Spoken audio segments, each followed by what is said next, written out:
मेरा नाम है हरिया, मैं काम करता हूँ बहुत बढ़िया, खाता हूँ खाना और रोज गाता हूँ गाना। अरे बहुत देर हो गई, इस खतरनाक जंगल को देखकर तो मेरे हाथ पैर ठंडे हो गए। वक्त पर गांव नहीं पहुँचा तो मालिक बहुत नाराज हो जाएंगे। तभी हरिया को एक आवाज सुनाई देती है।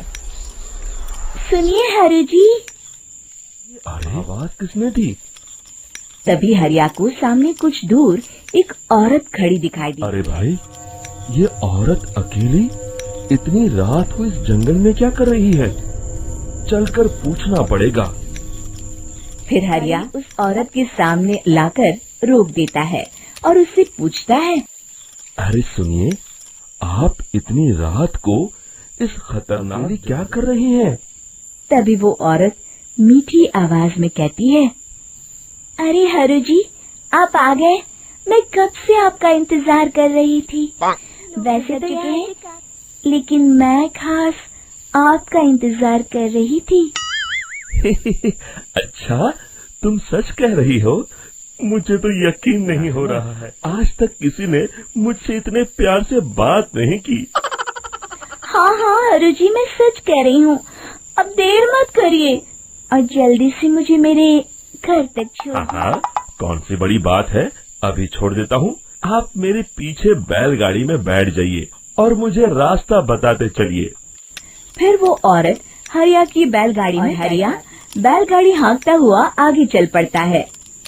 फिर उस औरत के बताए हुए रास्ते पर चलते चलते हरिया बैलगाड़ी लेकर एक काली गुफा के आगे आकर रुक जाता है। पूछता है, हाँ देवी जी, आपका घर कहाँ है?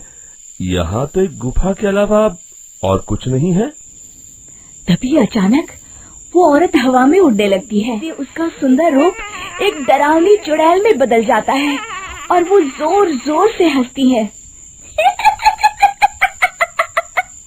अरे तू तो एक नंबर का बेवकूफ निकला। तू तो बड़ी आसानी से मेरी बातों में आ गया। अरे मर गया रे, ये तो एक चुड़ैल है। हे भगवान बचा ले, ये तो बड़ी डरावनी दिखाई दे रही है। और फिर अगले ही गाड़ी में रखा सारा सामान हवा में उड़ता हुआ उस काली गुफा के अंदर चला जाता है और वो चुड़ैल भी उस गुफा के अंदर जाकर कहीं गायब हो जाती है। हरिया ये नजारा देख और परेशान हो जाता है। अरे ये चुड़ैल तो मेरा सारा सामान लेकर गुफा में गायब हो गई। अब क्या होगा अगर मैं गांव खाली हाथ गया? तुम खबर लेंगे, मेरी इस बात का कोई यकीन भी नहीं करेगा। फिर आखिर वही हुआ। हरिया के मालिक चंपक सेठ की भी बात पर रत्ती भर भी यकीन नहीं हुआ। चंपक सेठ को लगा हरिया झूठ बोल रहा है और उसने ही लालच में आकर सारा सामान हड़प कर लिया है। फिर हरिया को बेईमान समझकर चंपक सेठ उसे काम से निकाल देता है। अपनी दुकान में परेशान बैठा चंपक सेठ गुस्से में बड़बड़ाता है, अरे बिल्कुल भी नहीं है, अब मुझे ही शहर जाकर सामान लाना होगा। फिर वो अपनी बैलगाड़ी लेकर शहर चला जाता है। सामान लेकर जब चंपक सेठ वापस गांव लौट रहा होता है, तभी उसे एक आवाज सुनाई देती है, चंपक जी, ओ चंपक जी। ये तो कोई मेरा नाम लेकर मुझे पुकार रहा है। फिर उस रास्ते में वही औरत खड़ी दिखाई देती है। फिर क्या था, चंपक सेठ भी उस औरत के पास अपनी बैलगाड़ी लेकर जाता है और वो भी उसकी चिकनी चुपड़ी बातों के मोह जाल में फंस जाता है।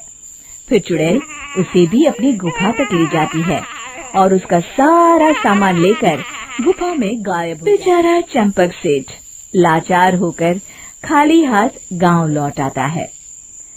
फिर ये उस जंगल में रोज की बात, जो कोई भी शहर से कुछ लेकर गांव की तरफ लौटता, वो चुड़ैल उसे बेवकूफ बनाकर उसका सारा सामान लेकर गुफा में गायब हो जाती। एक दिन हरिया एक लकड़हारे को उसी जंगल की तरफ जाती। फिर हरिया उसे रोकते हुए कहता है, अरे भाई, क्यों अपनी मौत को दावत दे रहे हो? मेरी बात मानो, आगे जंगल में मत जाओ, वहाँ एक चुड़ैल रहती है।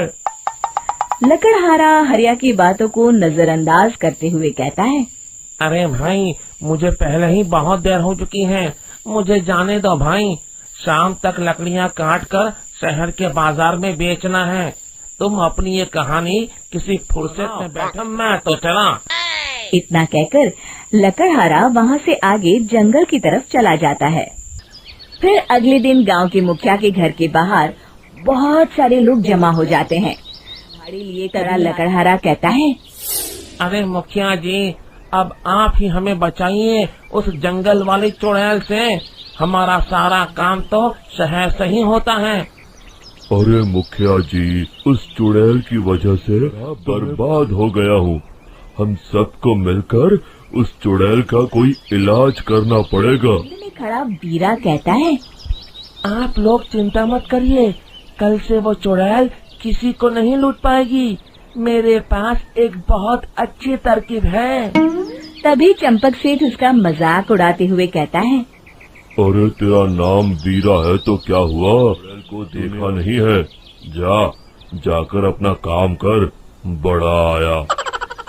तब मुखिया जी कहते हैं, नहीं चंपक सेठ, मुझे लगता है हमें एक मौका देना चाहिए। फिर सभी गांव वाले मुखिया जी की बातों से सहमत हो जाते हैं और वीरा शाम को एक बैलगाड़ी में कुछ सामान लादकर उस जंगल की ओर चल देता है। वीरा कहाँ जा रहा है? तभी वीरा मुड़ के देखता है, वही चुड़ैल एक औरत के रूप। अरे बहन जी, मैं आपको ही ढूंढ रहा था। देखिए, मैं आपके लिए क्या लाया हूँ। अरे वाह, इतना सामान लाया है। तू ही अकेला गांव में समझदार है। जरा देखो, मैं भी खोल के, बड़ी भूख लगी है। जैसे ही चुड़ैल उस सामान पर से कपड़ा हटाती है, एक भगवान शिव की उसके अंदर मूर्ति से निकलती है और चुड़ैल अपने असली रूप में आकर जलने लगती है। अरे मैं जल रही हूँ, बचाओ! ओम नमः शिवाय! मर गई मैं! देखते ही देखते वो चुड़ैल राख के साथ, और सभी गांव वाले भी वहां जाते हैं। शिक्षा बुराई पे सदा अच्छाई की ही जीत होती है।